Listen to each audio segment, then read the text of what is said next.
ఏంటంటే ఈ మహా అగాడి కూటమి ముందుకొచ్చింది. కాబట్టి ఇటువంటి ఫలితాలే వస్తాయన్నటువంటి విశ్వాసంతో మేము ఉన్నాం. కానీ రైట్. అంతిమంగా అయితే ప్రజలు ఇచ్చిన తీర్పును మనం శిరసా వహించవలసిందే. కానీ అక్కడ మీరు గమనించాలి, షిండేని ముందలేసి ఎన్నికలు నడపలేదండి. మొత్తం నరేంద్ర మోడీ గారే తన మీదేసుకొని కంప్లీట్‌గా తనకే ఓటేయమన్నట్టుగా ముందలకొచ్చిర్రు. ఎందుకంటే ఒక రాష్ట్ర ఎన్నికలు, ఆ రాష్ట్ర ముఖ్యమంత్రి పరిపాలన గాని, ఆ రాష్ట్రంలో జరిగిన అభివృద్ధి మీద మనం గీటురాయిగా చూస్తాం. కానీ మహా ఏదైతే అగాడి కూటమి ఏదైతే మేము పెట్టుకున్నామో కంప్లీట్‌గా రాష్ట్రంలో ఏం చేస్తామో, ఆ రాష్ట్రంలో ఉన్న నాయకత్వాన్ని చూపించి, శరద్ పవార్ జాతీయ నాయకుడైనప్పటికీ రైట్. మహారాష్ట్ర నుంచి ప్రాతినిధ్యం వహించే నాయకుడు. అట్లా మేము అందరిని చెప్పుకొని వచ్చినాం. కానీ మోడీ గారు ఏం చేశారంటే కంప్లీట్‌గా సర్వశక్తులు డబ్బులు రెండో విషయం అండి. అది ఆర్థిక రాజధాని దేశం అందరూ మీకు తెలవంది కాదు. అవును. దాన్ని భారతీయ జనతా పార్టీ ఎట్లా వదులుకుంటదండి? ఎంత డబ్బులైనా చేస్తది, ఎంత దూరమైనా. ఎందుకంటే చాలా చాలా వాళ్ళకి ఇచ్చే ఈక్వేషన్స్ ఉన్నాయి. ఎస్, చాలా ఈక్వేషన్స్. మస్తాన్ రావు గారు, వాళ్ళకి పెట్టే డబ్బులు సార్, అంబానీ అదానులు పెద్ద పెద్ద పారిశ్రామికవేత్తలు వాళ్ళకి ఇచ్చేటువంటి విమానాలు అన్ని అక్కడి నుంచే కదా బీజేపీకి వచ్చేవి. రైట్. సో అందువల్ల నేను ఏమంటున్నంటే ఫలితాలు కంప్లీట్ గా డిఫరెంట్ ఉంటాయి అంటున్నా. ఇప్పుడే మనం ఏం చెప్పగలం కానీ బట్ అర్లీ ట్రెండ్స్ విశ్లేషిస్తే తర్వాత ఫైనల్ రిజల్ట్స్ అనేది మనం చూడొచ్చు. అదే విధంగా జార్ఖండ్ మీరు గమనించాలి. జార్ఖండ్ లో ఒక గిరిజనకు సంబంధించినటువంటి సోరెన్ అంటే గతంలో ఉన్నటువంటి జేఎంఎం తరఫున ఆ రాష్ట్ర పోరాటంలో చేసినటువంటి హేమంత్ సోరెన్ ఎవరైతే ఉన్నారో వాళ్ళ ఫాదర్ కూడా ఉన్నారు కదా, ఆయన వారసత్వం వచ్చిన. అందువల్ల కాంగ్రెస్ పార్టీ కూడా వాస్తవంగా ఆ రాష్ట్రంలో ముందంజలో ఉంటే కొద్దిగా తగ్గించుకొని ఒక గిరిజన ముఖ్యమంత్రి చేయడం కోసం డెఫినెట్ గా మేమంతా కొంత ముందుకు వచ్చి వాళ్ళని తీసుకొచ్చినాం. కానీ ఎందుకో భారతీయ జనతా పార్టీ ఆ రాష్ట్రంలో ఉండే సంపదలు కానీ, అక్కడ ఉండే అడవులు కానీ, మైనింగ్స్ కానీ అదాన్ని కట్టబెడతానికి చేసినటువంటి ప్రయత్నాన్ని మొదటి నుంచి మా రాహుల్ గాంధీ గారు మొత్తుకుంటూనే ఉన్నారు. ఈ సంపద దేశ ప్రజలకు, గిరిజనులకు, బీసీ, ఎస్సీ, ఎస్టీ, మైనార్టీలకు, ఆదివాసులకు చెందాలని చెప్పేసి మొదటి నుంచి మేము చెప్తూ వచ్చాం. దాన్ని ప్రజలు విశ్వాసంలోకి తీసుకుంటారంటే ఆ సందర్భంలో ఒక అవినీతి పూసి ఆయన జైలు పంపించి చేయాల్సిన పని అంతా చేసేది. ఎందుకంటే ఈడీ, మోడీ అన్ని. ఒకసారి జార్ఖండ్ మళ్ళీ మనం విశ్లేషిద్దాం ఒకసారి. మస్తాన్ రావు గారు, ఎందుకంటే మహారాష్ట్రలో మాత్రం ఒక అడ్వాంటేజ్ ఏంటంటే ఈసారి రెండు ప్రభుత్వాలు అక్కడ పరిపాలించిన తర్వాత ఈ రెండు ప్రభుత్వాలు ఏ ప్రభుత్వం బాగుందో మీరు డెసిషన్ తీసుకోండి అన్నట్టుగా ఎలక్షన్లు జరిగినట్టు అనిపిస్తుంది. ఎలా చూస్తారు? ఇప్పుడు రిజల్ట్ చూస్తేనేమో నెక్ టు నెక్ వెళ్తున్నాయి. అందరూ అనుకున్నట్టుగా భావించినట్టుగా మహారాష్ట్రలో బీజేపీ అంటే ఎన్డీఏ కూటమికి జస్ట్ నల్లేరు మీద నడకే అన్నట్టుగా విజయాన్ని అనుకున్నారు. కానీ బట్ ఇండీ కూటమి ఇప్పుడు పర్ఫామ్ చేస్తుంది చూస్తే అంత ఈజీ కాదన్నది అయితే చెప్పేసినట్టుగా అనిపిస్తుంది. ఎలా చూడాలంటారు? అంటే ఇప్పుడు పోల్ రిజల్ట్స్ వస్తున్న ట్రెండింగ్ చూస్తే ఎన్డీఏ కొద్దిగా ఎడ్జ్ కనిపిస్తా ఉంది. అయితే టోటల్ గా చూసినట్లయితే బీజేపీ కొంతవరకు లోక్సభ ఎన్నికలతో పోల్చుకున్నట్టయితే కనుక, కంపారిజన్ చేసినట్టయితే కనుక, ఎందుకంటే 17 స్థానాలు మాత్రమే ఎన్డీఏ కూటమి మహాయుతి కూటమి గెలుచుకుంది మొన్న 6 నెలల క్రితం జరిగిన ఎన్నికల్లో.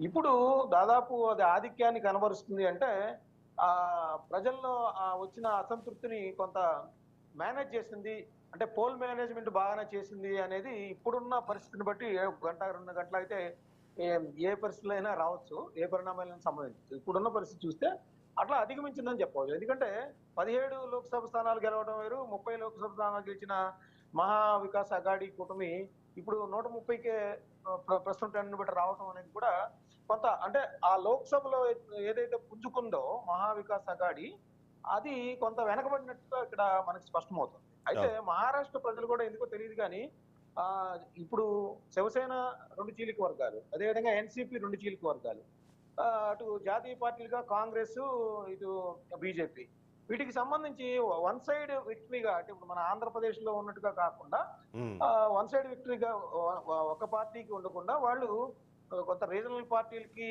చేస్తూనే అంటే అస్థిరమైన తీర్పు ఇవ్వబోతున్నారు అనేది ఇప్పుడున్న ట్రెండ్ బట్టి మనకు తెలుస్తోంది. ఎందుకంటే ఆర్థిక రాజధాని అయినటువంటి ముంబైలో పాగా వేయాలి, ఎప్పుడు అధికారాన్ని నిలబెట్టుకోవాలని చెప్పేసి ఒక లేటెస్ట్ అప్డేట్ ఇస్తాను. మీకు అప్డేట్ ఇచ్చి నేను మీ దగ్గరకు వస్తాను. ఎందుకంటే షిండే ఏదైతే శివసేన ఉందో ఆ పార్టీ అభ్యర్థులు వెనుకంజ ఉండడంతోనే ఇప్పుడు ఎన్డీఏ కూటమికి సంబంధించిన ఇష్యూ ఏదైతే ఉందో దానికి ఆ షిండే ఏదైతే పార్టీ లీడ్ చేస్తున్న శివసేననే ఇబ్బంది పెడుతున్నట్టుగా మనకు తెలుస్తుంది.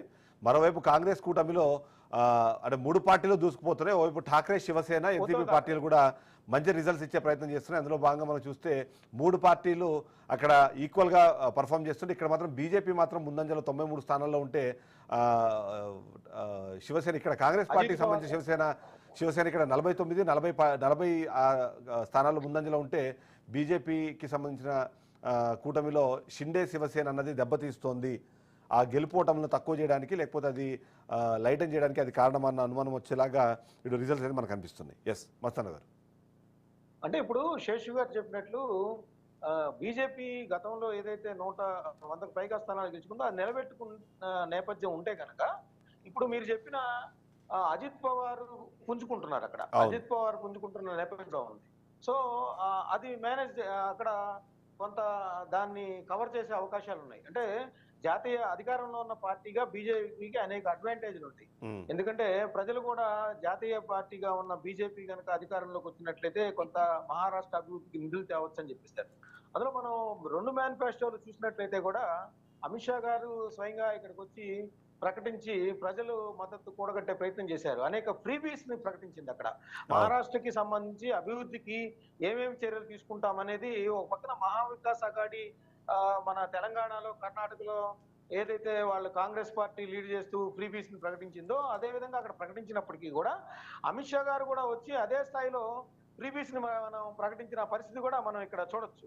ఎందుకంటే మత మార్పిడులు ఒకటి అడ్డుకుంటానికి కఠిన చట్టాలు చేస్తారు. ఎందుకంటే మహారాష్ట్రలో ఎక్కువగా హిందువులకు సంబంధించి మనకి శివసేన ఆవిర్భావం కూడా ఈవెన్ బాల్ ఠాక్రే గారు కూడా హిందుత్వ నినాదంతోనే ఆయన బలపడ్డారు. మహారాష్ట్రలో కావచ్చు, ముఖ్యంగా ముంబై చుట్టుపక్కల ఆయన బలపడ్డప్పటికీ కూడా ఆ తర్వాత రాష్ట్ర వ్యాప్తంగా విస్తరించిన పరిస్థితి. దేశంలోనే ఒక హిందుత్వం సంబంధించి బీజేపీ అప్పట్లో కొంత వెనకబడి ఉండేది. ఒక అతివాదుల కింద చెప్పవచ్చు మనం. శివసేనకి సంబంధించి బాల్ ఠాక్రే మాట్లాడే విధానము, అగ్రెసివ్నెస్ అదంతా కూడా ఎక్కడ హిందువులకు అన్యాయం జరిగినా కూడా ఆయన ముందంజలో ఉండేవాళ్ళు.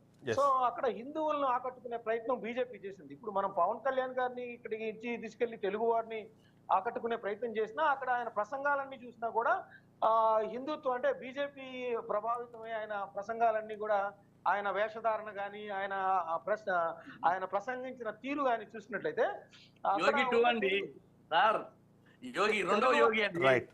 తెలుగు వారిలో హిందుత్వం ఎక్కువగా కన్సాలిడేట్ చేసుకోవడానికి ప్రయత్నం చేశారనేది మీ అనిపిస్తుంది. ఎస్ చల్లా వేణుగోపాల్ రెడ్డి గారు బీజేపీ అధికార ప్రతినిధి మనతో పాటు స్టూడియోలో జాయిన్ అయ్యారు. తను కూడా ఒకసారి తన విశ్లేషణ తీసుకొని ఇప్పుడు మనం చూసినట్టు అదే విధంగా ఇప్పుడు మహారాష్ట్రకి సంబంధించి రైతులు ఇక్కడ ప్రధానంగా ఏంటంటే లోక్సభ ఎన్నికల్లో మనకి బీజేపీ కూడా దెబ్బతించడానికి కారణం ఏంటంటే అటు ప్రతి రైతులు కానీ, సోయాబీన్ రైతులు కానీ, అదేవిధంగా మనకి ఉల్లిపాయకి సంబంధించిన రైతులు కానీ బాగా దారుణంగా దెబ్బతీశారండి. అయితే దాన్ని కొంత బీజేపీ సరిదిద్దుకునే ప్రయత్నం చేసింది. ఉల్లి ఎగుమతుల మీద నిషేధం ఎత్తివేయటం కానీ అట్లాంటి కొన్ని చర్యలు తీసుకుంది అక్కడ. తీసుకున్న నేపథ్యంలో ఆ రైతులందరూ కూడా ఇప్పుడు ఏమైనా ఎన్డీఏ కూటమికి లోక్సభ ఎన్నికల కంటే పుంజుకునేలాగా ఓటు చేశారనేది ఇప్పుడున్న ట్రెండ్. 137 స్థానాల్లో రావటం, మ్యాజిక్ ఫిగర్ కి దగ్గరగా 145కి దగ్గరగా ఉండటం అనేది మనకి ఇక్కడ అనిపిస్తా ఉంది. జార్ఖండ్ కి సంబంధించి కూడా బీజేపీ అక్కడ ఉన్న హేమంత్ సోరెన్ మీద జార్ఖండ్ మనం వెళ్దాం. జార్ఖండ్ ఒకసారి మహారాష్ట్ర కంప్లీట్ చేసుకుని జార్ఖండ్కి వెళ్దాం. ఎస్ ఎందుకంటే మనము ఉదయం నుంచి చూస్తున్న ట్రెండ్స్కి ఇప్పుడు కనిపిస్తున్న ట్రెండ్స్కి చాలా డిఫరెన్స్ కనిపించేస్తుంది. ఆ గ్యాప్ అన్నది ఫిల్ చేయడంలో ఇండియా కూడా అంటే అర్లీ ట్రెండ్స్ ఇంకా మేబీ ఇంకొక అరగంటలో మొదటి రౌండ్ రిజల్ట్స్ మనకు వస్తాయి. అంతలోపు ఇప్పుడు రిజల్ట్స్ చూస్తుంటే మాత్రం ఏమైనా టెన్షన్ పడుతున్నారా? ఏం లేదు సార్, టెన్షన్ పడాల్సిన అవసరమే లేదు. వాస్తవంగా ముందుగా ఒకసారి నేను రాజ్ న్యూస్ యాజమాన్యానికి ఈ యొక్క మహారాష్ట్ర ఎన్నికల తీర్పు, జార్ఖండ్ ఎన్నికల ఫలితాలకు సంబంధించిన డిబేట్కి ఆహ్వానించేందుకు ముఖ్యంగా రాజ్ న్యూస్ వారికి యాజమాన్యానికి ధన్యవాదాలు తెలుపుకుంటూ, ఇక్కడ 2 విషయాలు నేను సూటిగా ఇప్పటి వరకు నేను వాళ్ళు మాట్లాడుతున్నాగా నేనేం ఇంటరప్షన్ కాలేదు. ముఖ్యంగా కాంగ్రెస్ పార్టీకి సంబంధించిన ఆయన